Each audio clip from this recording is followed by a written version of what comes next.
تا که مکتب نخوانم آرزو نمیکنه. مکتب که نخوانم باز میگه که سوال. این الهه 15 ساله است که بعد از صنف یکم دیگر به مکتب نرفت. میگوید علاقمندی درس خواندن است اما به مکتب رفتن نمیتواند. حالا مشغول این کار هاست.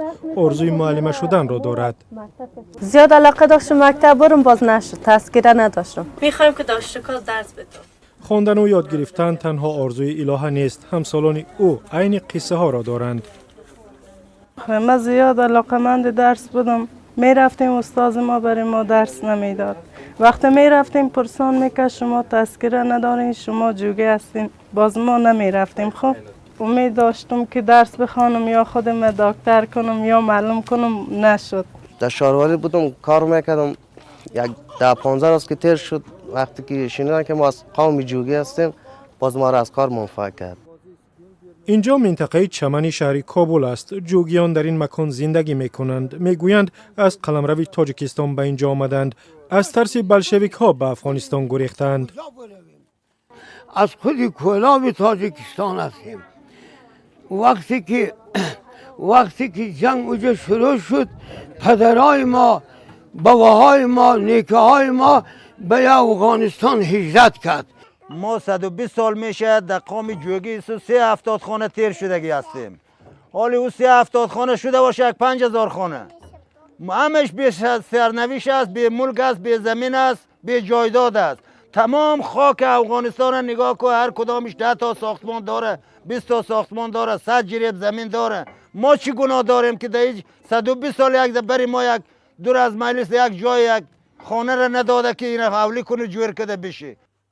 وکیل این قوم میگوید جوگی ها به دلیل نداشتن سند تابعیت مکتب، شفاخانه و حتی گورستان هم ندارند. اگر اولادای ما مکتب بره تحقیر میشن، حقیر میشن به نام جوگی.